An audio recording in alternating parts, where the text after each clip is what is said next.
Hi, this is Curious Mystics Podcast. Together we explore the mysteries of the spiritual world, sometimes boldly, Sometimes cautiously, but always with open hearts. and curious minds. See you soon.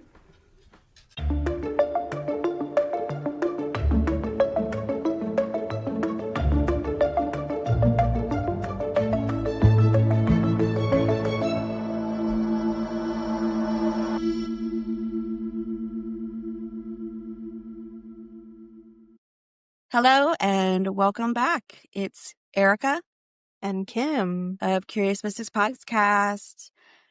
It is, the second week of, it'll be the third week? No, second week of January of the new year. How are you feeling? I am feeling okay. Did all the New Year's things, all of the things that you would do to kind of set yourself up. And I know that there's like a difference between like a spiritual or astronomical New Year versus our Gregorian calendar and all that stuff. But yeah, I did all the things that I needed to do. So I'm feeling all right. Yeah, it's interesting because like I feel like 2025 was my year of healing and growth. And then I'm looking at this coming year and it's just like I'm going like gangbusters. So it's like, oh Full gosh, speed ahead. Yep. glad I healed because Yep. we're just going full steam ahead right now.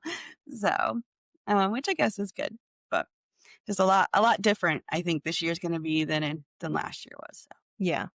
I will say I've been struggling to get up in the morning until the sun comes up, which at this current moment is 7:17 a.m., which is later than I typically get up. However, I did look ahead, and by the end of the month, the sun will be up by 7 a.m. and it will be going down by 5 p.m. So we're already moving towards longer daylight, which, I appreciate. Yes, me too. Yeah. So we have part of what is going on in this year is that you and I, along with Lauren at Still Luna, she was on an episode about crystals last year, Yes. are going to be doing a menopause circle. And it's going to be January 18th and from 6 to 8 p.m. at Stella Luna in Southington, Connecticut. So if you're in the area, we would love you to come. We're going to talk about the medical, the mental, and the magical aspects of menopause. Woohoo! Yeah.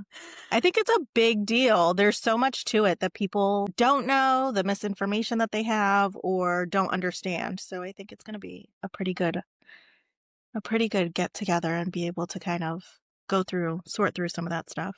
Yeah, I'm really looking forward to it. And yes, there's a lot that goes along with menopause, but talking about kind of like maybe how to embrace it and, that there is community around it because I think there's a lot of fear around it and at least in the Western world. So I'm looking forward to doing that and hopefully seeing some people and connecting and help some people out. I think typically, Lauren puts up on her website, on the Stella Luna website, like the details about her events that she's hosting at the store. So if you do have questions about that, I'm sure that you could just go to the website. Yep. Yeah. And her Instagram. We'll link it all in the show notes so that you can find out more information about that. Yeah. So. All right. So that leads us into what we're going to be talking about today, which is kind of all things Crone. Crone meaning Crone Era, meaning archetypal, meaning in folklore. So there was a lot here. So I had fun talking about this. So when you think of the Crone, what do you think of? That is an interesting question because I feel like there's different viewpoints. What I know now is still, I feel like, not that much, but I do have a little bit more reverence for the idea of the crone. But I think initially, when I first ever heard the term or learned about it, I would think like the stereotypical old lady who was maybe bitter, who was maybe isolated, who was maybe not all put together. Like, there's lots of images that come up for me that are very much like not great. Right. Not great. I do currently feel differently, but I still don't think I have like lots of information or enough information to like solidify that idea. Yeah, I agree with you. I think that the crone, typically when you think of that, is usually like a scary figure or like a witch or a hag or something to that effect. And that's how I always like associate with it. Like the Crone era is like, older women. So I, I think we're gonna get into why that is. But the crone is both a mythic figure and a life stage.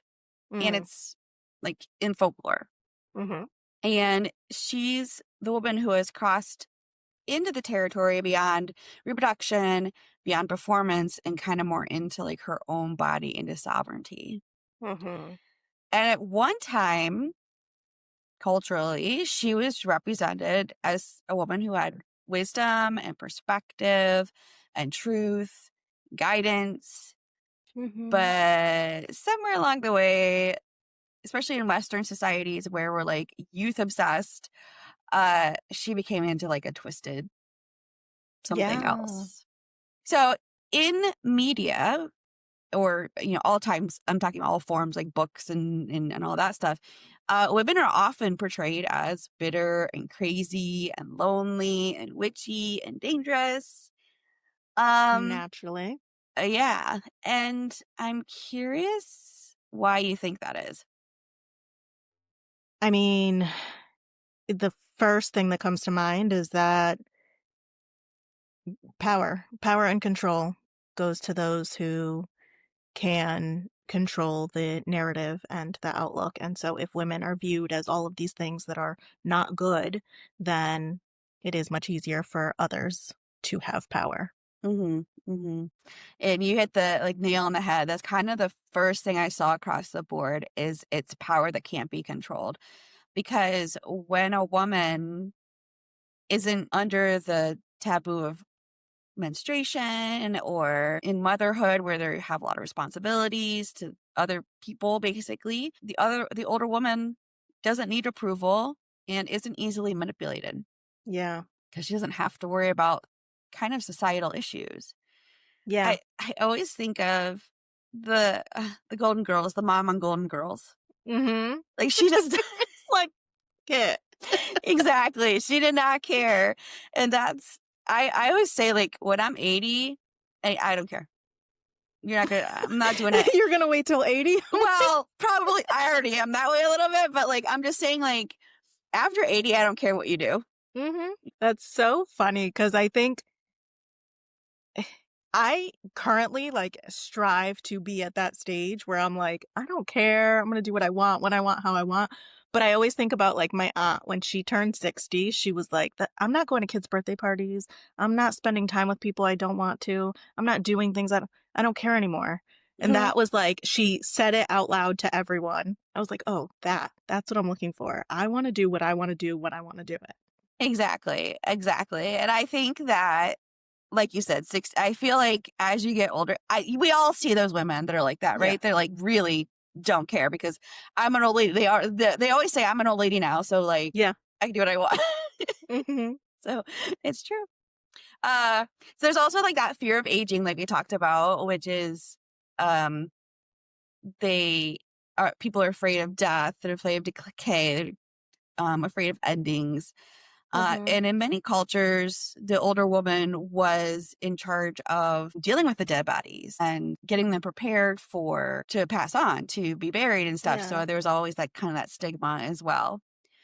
So instead of facing those realities, society starts to push the fears onto older women and like, it's not something that I want to deal with. So, the older woman becomes a symbol of those things. And also, in a patriarchal system, you have the loss of economic usefulness. When women aren't young and decorative and reproductive, historically, patriarchal cultures struggle to define their value, which, yuck. But yeah, I was going to say that's so sick. Like, because I think about if a man gets to the same stage in his life, and let's say it's beyond retirement and all of this, like that same stage, and yet because he could still reproduce, he's somehow useful. Like, that's so disgusting. Right? It's like, what are we, cattle? Ew. Yeah. I hate it. I hate it too. It's gross. But that's why in a lot of the myths, the older women start to get portrayed as useless and dangerous and burdensome. Not because they were, but that's the narrative that they put out there. All right. So let's talk about the crone in folklore. Okay. In folklore, some of the most powerful goddesses and entities are often crones. You've got Hecate. She's a Greek goddess of witchcraft and crossroads and the underworld and magic. And she's often depicted with torches. You've got Baba Yaga, which I thought Baba Yaga was scary, but she is, and it's from the Slavic traditions. But she's also like a powerful witch living in a hut on chicken legs. And she embodies both danger and deep wisdom. So like she does both. We've got the Kaliak, what we talk about last in our winter deity episodes. And she's from the Celtic lore, and she's the winter goddess who controls the weather and is associated with creation and destruction.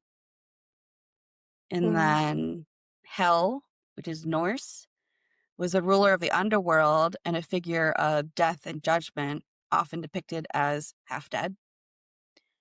And Kali, which is Hindu, was a powerful goddess representing time, destruction, and primordial creation and nurturing, yet devouring force. So very powerful figures who are both like life givers and scary at the same time. You can see the duality and it's almost like, this is going to sound, I don't know, I think this is going to sound dumb, but it's like real in a way that is tangible, where we live like that every day, right? We have so many roles, we're doing so many things, our lives look so different from all these different angles. And yet somehow we think that once we get to that stage, it's not going to be that way. It's going to be one-dimensional and off to the side and not important. And then you see these deities that are very much still playing multiple roles and holding all of these different aspects and values. Right. So it just continues in a different way. Yeah. And most of these that we talked about are very powerful and very revered. They're scary, but they're also revered. So, and moving into kind of the Crone era. And this is kind of, I feel like maybe something, I don't know. I don't know if to say it's newer, but maybe it's something I'm seeing more because it's something that I'm using a little bit more. But the Crone era, as in like the Crone archetype. So you've got the maiden, which is just like, it's not necessarily prepubescent, but like just in the having periods and stuff like that, like menstruation, and like turning into a woman. And then you've got motherhood, where they're having children, and then you've got the crone. So the crone is after all of that, and I'm using it as menopause. Like the Crone era is when you're moving into menopause. So in Western cultures, it's often framed like a disease, something that we have to fix or fight. And I'm going to be the first to say it. I am still kind of scared of it, but I was terrified of going into menopause. Like, because as like a primary care provider, I heard all the horror stories. Yeah. Right? Because that's what people were coming to me for. Mm-hmm. And I'm like, oh my God, I don't want that. I don't want any of it. Mm-hmm. But now that I'm moving into it, it still sucks. But at the same time, I'm like, okay, I could see where this could be a good era. Yeah. So what do you think of when I say menopause? Like, what is your thoughts on it? Oh gosh. Discomfort, change. Those are the big things that come to mind. Obviously, the things like dysregulation with your cycle or not having your cycle, the hormonal changes, the fluctuations, like severe and quick fluctuations in body temperature, in mood, in outlook, in desire. I'm hungry, I'm not hungry. I'm angry, I'm not angry. I'm sad, I'm happy. I'm hot, I'm cold. I'm just extremes. Yep. That's what I think of. Yeah. Yeah, absolutely. You hit the nail on the head as someone who is going through it. You hit the nail on the head. I'm either too hot or I'm too cold. I want to punch my husband in the face. Like, Mm-hmm. Mm-hmm. but then I'm And mad because he doesn't want to talk to me. I'm like, well, why doesn't he want to talk to you? Because I just bit his head off. Like, yeah. Yeah. And why doesn't that sound like a party? I don't know. But in other parts of the world, I'm sure they all deal with every woman's going to deal with that, right? Mm-hmm. In some form. Some people have less of it. Some people have more of it. Some people have more, like some people, like their entire thing was just hot flashes. Some people, they have it all, So, but in other parts of the world, it's more seen as transition or maturity or wisdom or new freedoms. So I kind of wanted to talk about how some other cultures view menopause and the Crone Era. And I think it'll help change perspective for both myself and hopefully anybody else that's listening. So in Japan, menopause is called konenki, and it carries meanings like renewal or regeneration, not decay. Aging isn't automatically seen as like a catastrophe. Like it's not the be all end all, like things aren't ending. It's viewed just more as part of a natural rhythm of life. So it's more embraced as just part of a normal cycle. Yeah. And then in China, it's sometimes called a second spring. Oh, that's pretty. Yeah, that was when I saw this before, and I really liked that imagery and the name of that. I'm like, that makes sense, because it's a changing it's a changing and growth process, just different than you would think with like fertility. So energy that was once supported fertility in monthly cycles is understood as returning to the woman herself towards spirit, reflection, and wisdom. It's not framed as you are losing something. It's framed as you're entering another stage of becoming. And in parts of India, for example, places like Rajasthan, menopause can actually mean more freedom. So once a woman is no longer bound by menstruational taboos or expectations around fertility, some are allowed like greater social freedom, more interaction with men, more visibility in community life. So That's interesting. I wonder where that comes from. well, I think because in a lot of cultures, women can't be with men by themselves because, they don't, something untoward could happen or, something taboo could happen when you're older and you can't get pregnant and, nobody really cares, so to speak. So I think that might be why. But to even frame it in a way of like, it almost to have like at least the way that you're describing it, of like a positive connotation, whereas we just talked about here, or in the Western world, it's not. It's like, oh, you're useless now, so Right. go sit in a corner. Whereas it's like, no, we're embracing and, moving forward together. Right. Yep. And in some Arabic speaking cultures, there's a phrase called that says "sin aliyas," sometimes translated as the age of despair, which sounds bad, but it's more about the end of fertility and not necessarily like a judgment of the woman herself. Okay. And in many cases, postmenopausal women actually gain greater inclusion, more respect, and higher family status. So, and then in some indigenous traditions across regions, there's often a pattern where elders are revered, menopause becomes status and not loss. And women are moving from the caretaker to the wisdom holder. And in some stories, postmenopausal women become advisors.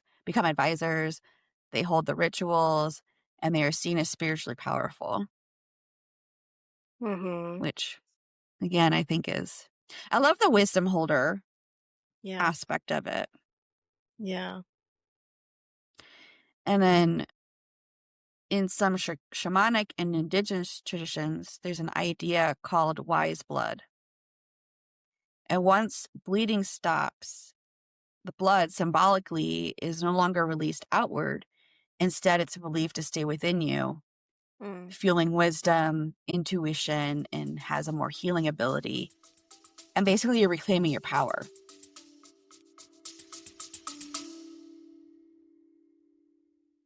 Hey friends, we just wanted to take a moment to remind you all that you can interact with us on social media. We can be found at Curious Mystics Podcast on all platforms. And if you haven't already, please take a moment to like, subscribe, and share so that we can keep showing up for you guys with new weekly episodes and content. Thank you for hanging out with us so far, and stay curious.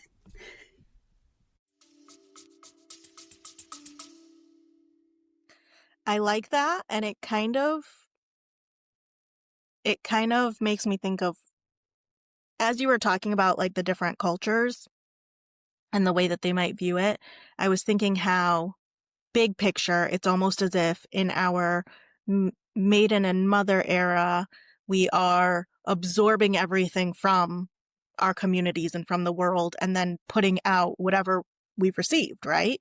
But then in our Crone era, that changes, and it's not that we're not absorbing things, but we're choosing what that might be and using it how we want to, as opposed to what's expected of us. And so that kind of makes me think of that, where it's like, no, now we're turning inward, and like we're able to heal differently, we're able to interact differently, we're able to move through the world differently. Yeah, there's a, like, as a fertile woman, there's an extreme power there, right? Like, you have the power of life. You're a life giver, but you are giving a lot of that power to other people. You're giving it to your children, you're giving it to your husband, you're giving it to society. You're giving a lot of yourself. Whereas when you move into the Crone era, into the menopausal era, you are able to now give that power back to yourself, and then choose, like you said, choose to give that power where you deem fit for other people. And if you choose not to, you don't have to, because what's the expectation? You don't have to.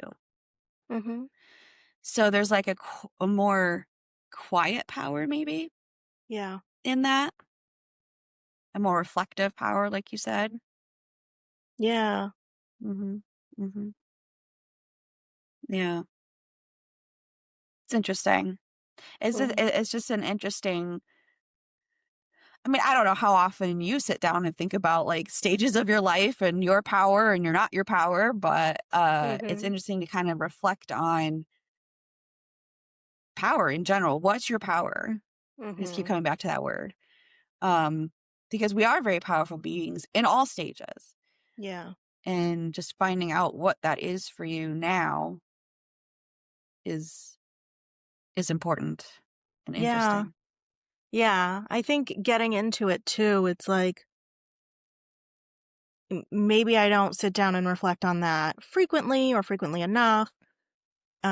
But even when I do, it's so easy to get caught up in the day to day, and that, not that I forget what that might be, but it's not front and center for me. I'm not working from that place of power. I'm working from a place of what's the next thing that I got to get done, whether it's a personal goal or a responsibility or something for someone else. It's like just moving, as opposed to just sitting and saying, wait a minute, how can I use my power to achieve my goals or do the next thing or make progress? Yeah.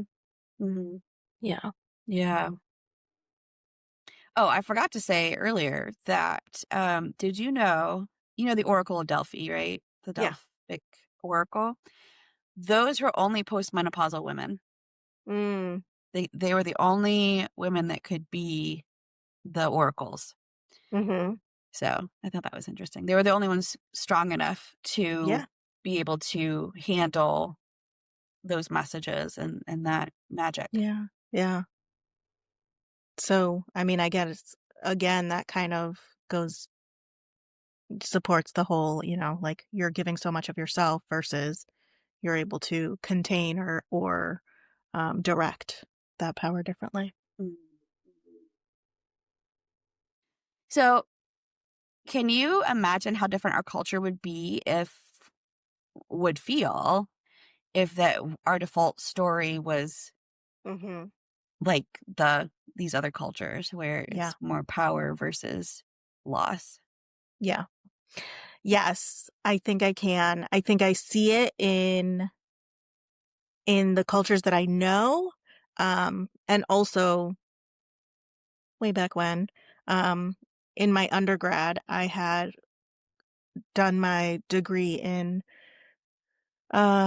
psychology, but I had also minored in geriatrics. Mm. And at the time, as an 18-year-old, learning about, older generations and older people and what our world thinks of them, what our society thinks of them, how they're treated, all of that.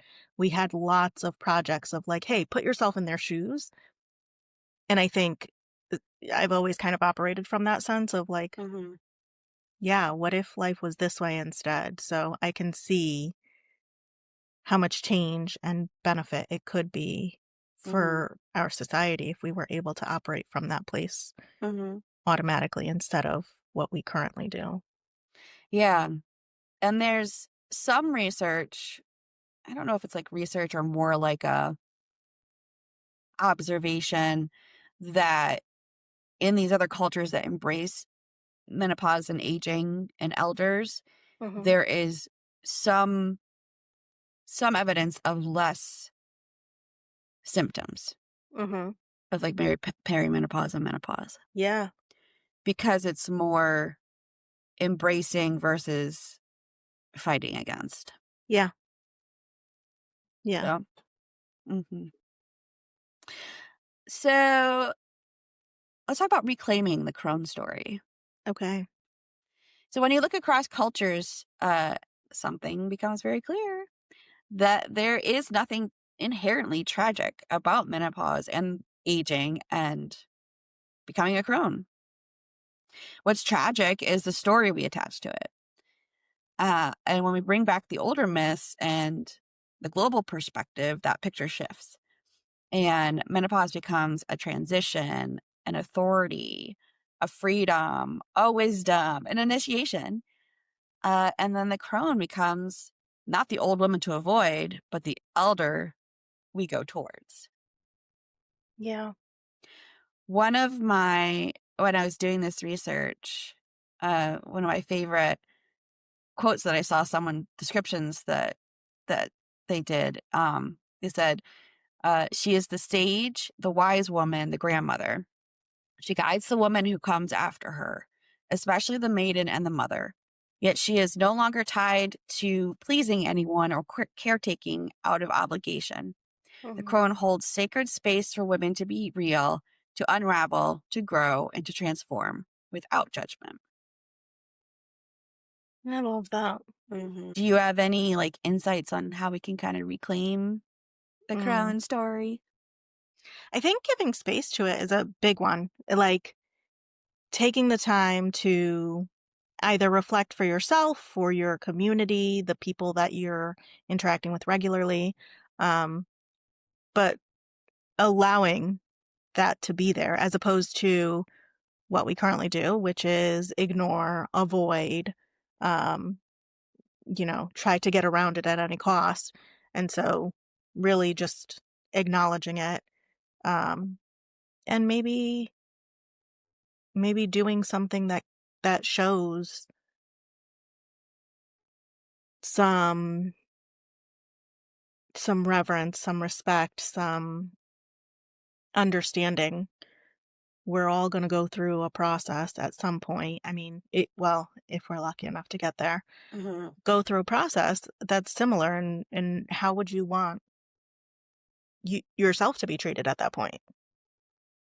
You don't want people around you to be avoiding you, to be scared of you, to be on edge.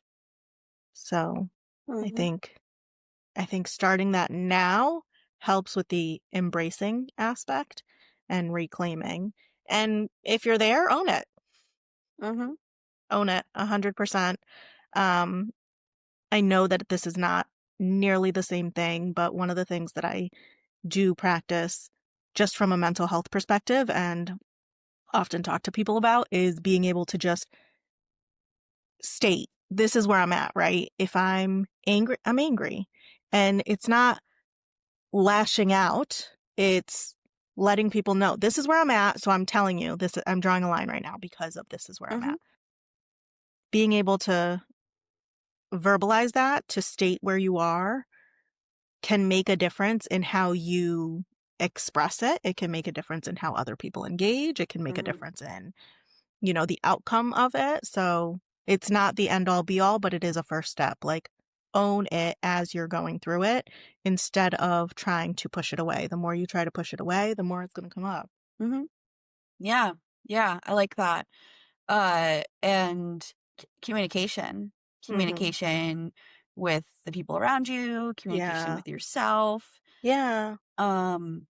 About what you're feeling and why you're feeling it. You may not know why you're feeling it, but just saying, look, I'm feeling this way. I'm not really sure why, or whatever. Like communicating with the people around you is important. Yeah. To kind of explain how you're feeling. And then also give yourself grace. Yeah, definitely. This is a roller coaster. It is a roller coaster. And I know that oftentimes people feel like they just kind of like losing control basically, or losing themselves and losing control of their bodies. And maybe that's okay. We don't need control of our bodies. We just got to ride this roller coaster, and some people like roller coasters. So yeah, take that approach. I'm not one, but yeah. The thing I think with like roller coasters is they come to an end. They do, all of them. So ride it and see where it takes you, just go with it as opposed to like fighting it the whole way. And you might find that it's not as terrible as you have imagined, or that you're able to handle it better than what you might have imagined. Yeah. And there are ways where I didn't really want to get into all of that here, but there are ways of kind of help mitigating a lot of, if you're having symptoms and stuff like that. But I wanted to do kind of more of like a spiritual aspect of this, but even spiritually there are ways. But I would highly recommend, if you're, like I said, in the area. I wish we could kind of broadcast that. I don't know that that's possible at this point, but maybe someday if we do this again. But if you're in the area of Connecticut and you'd like to come to this talk, it's going to be kind of similar to this with a lot more aspects. So yeah. So my invitation is, instead of seeing menopause in the Crone Era as the end, that we see it as like another threshold, like that new spring. I really like that. Like, it's really like sticking out in my mind. And instead of fearing the crone, that we honor her and we listen to her and we let her presence remind us that life keeps unfolding with depth that we couldn't see before. I love that. So, well, go forth and maybe connect with, whether it's your own Crone Era or that of those around you in your community, your loved ones. And until next time, stay curious.